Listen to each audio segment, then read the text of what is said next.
as if denial could somehow reverse reality. But I could see it now. The fear, the tension in his shoulders, the way he kept watching me when he thought I wasn't looking. I let him. People like Brandon always think they can talk their way out of consequences, that if they say the right words, life resets. After the boys left for school, he finally approached me. I was sitting at the kitchen table, drinking coffee and scrolling through my tablet like it was any ordinary Wednesday. "Madison, about last night," he began, sitting across from me. I didn't look up. "What about it?" "I think you misunderstood what you saw." There it was, the coward's prayer. "Those charges, they weren't what you think. Sometimes the team goes out and I use our card because it's easier to expense later." I slowly lifted my eyes. "Brandon," he stopped talking. "Stop." Silence, heavy, final, because we were far past excuses now, and he was about to learn exactly what betrayal costs. "I read your emails." Brandon froze. I stood at the kitchen table, coffee cooling beside me, my voice calm enough to make him nervous. "All of them. I know about Brittany Morrison. I know about your Tuesday and Thursday meetings. I know you've been lying to me for months." I folded my hands. "So let's skip the part where you insult my intelligence and move straight to the part where you tell me what you actually want." For a moment, his face cycled through everything at once. Shock, anger, calculation, panic, then finally defiance. "Fine." He straightened in his chair and lifted his chin like a man preparing to defend something noble instead of something pathetic. "Yes, I've been seeing Brittany. And yes, I've been unhappy in this marriage for a long time. We've grown apart, Madison. We want different things. We're not the same people we were 15 years ago." I stared at him. "Interesting theory. Tell me, when exactly did we grow apart? Before or after you started sleeping with your coworker?" His jaw tightened. "It's not that simple." "No," I said. "It is exactly that simple." I leaned forward. "You made a choice. You chose betrayal instead of honesty. You chose lies instead of conversation. You chose sneaking around hotel rooms instead of sitting across from me like an adult and saying something was wrong." My voice stayed level. That seemed to bother him more than rage would have. "You chose to lie to your children. You chose to spend our money on another woman." I held his gaze. "So I'll ask you again. What do you want?" For a long moment, he said nothing. Just stared down at his hands like maybe the answer was written there. And when he finally looked up, there was something cold in his eyes I had never seen before. "I want a divorce." There it was. The sentence that had been living in this house for months, finally spoken out loud. I nodded once. "And Brittany?" His expression hardened. "That's none of your business." I almost smiled. "Actually, it's very much my business when my husband's affair partner thinks she might be playing stepmother to my children." His jaw flexed. "Brittany is a good woman." That one nearly made me laugh. "She makes me happy. She sees me as more than just a taxi driver and a breadwinner." I stared at him.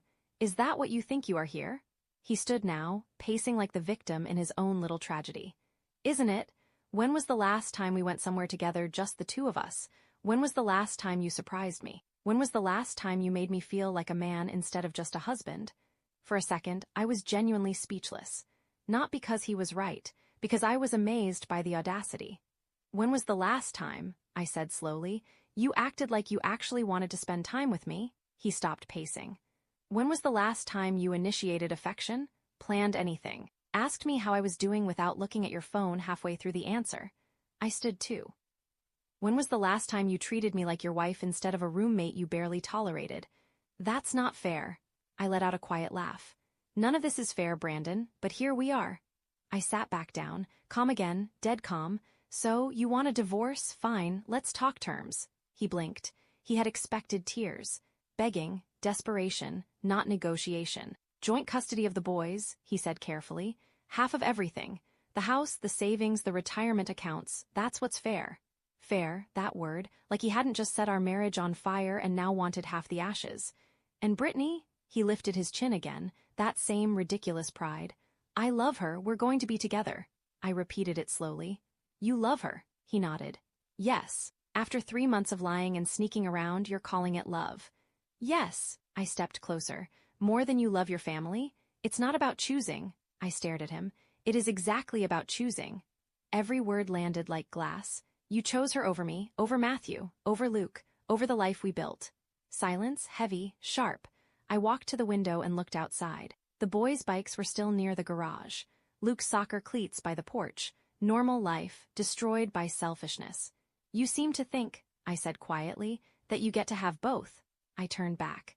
The exciting new girlfriend and half of everything I worked for. You think you can blow up our family and still walk away as the reasonable one. I'm not trying to be the good guy, he snapped. I'm trying to be happy. At our expense. I crossed my arms. Let me ask you something. Does Brittany know you're married? He hesitated, just long enough. There it was, the truth. She knows things are complicated. I nodded slowly. Does she know you have 2 sons who think their father is working late every Tuesday and Thursday?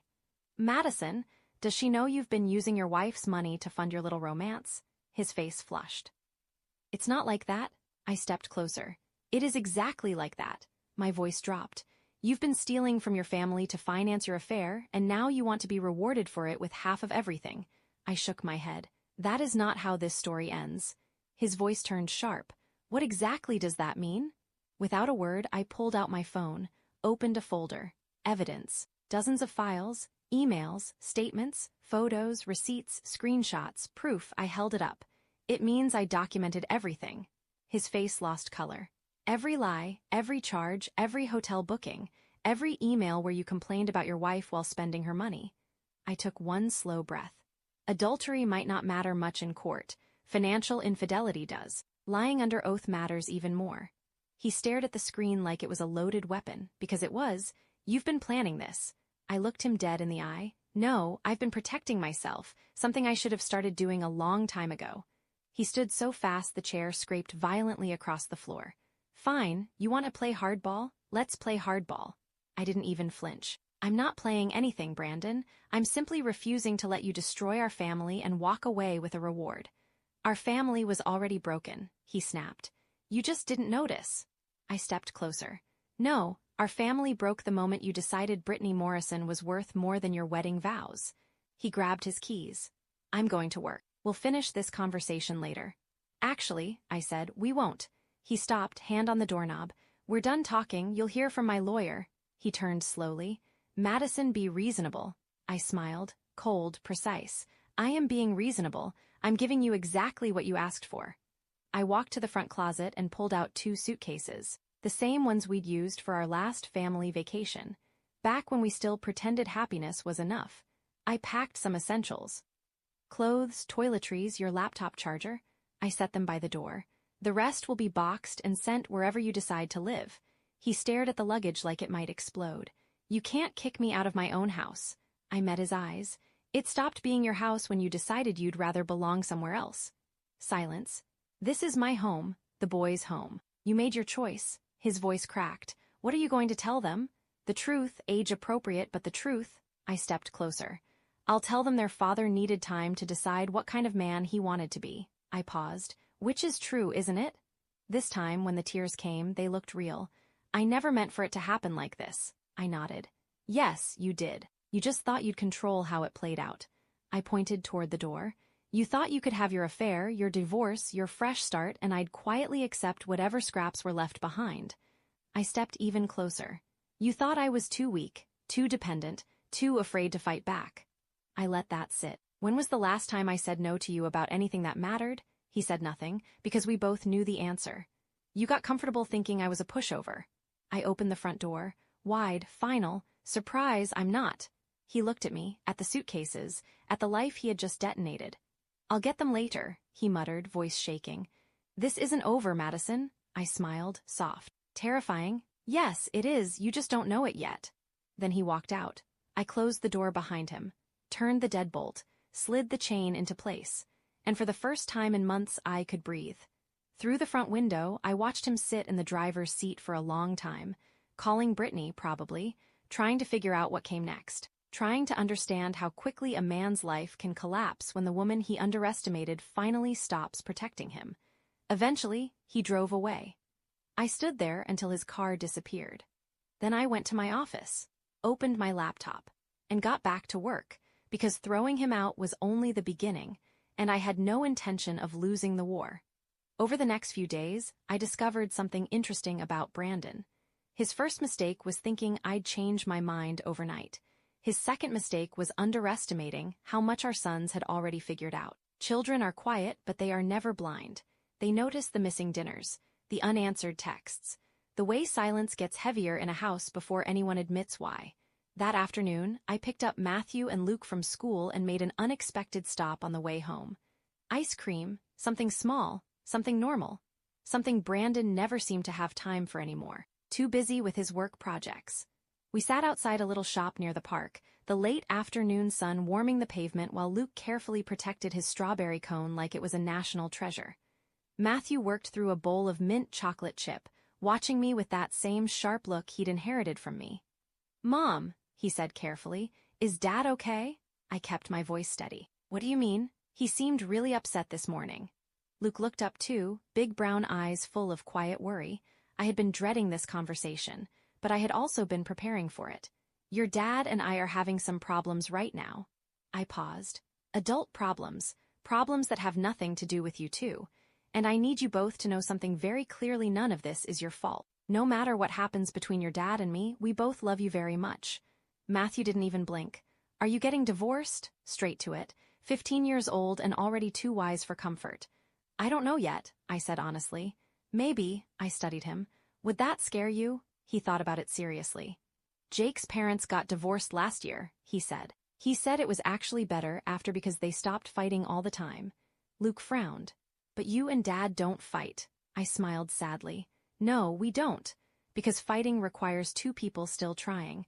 But we also haven't been very happy together for a while." Luke looked down at his melting cone.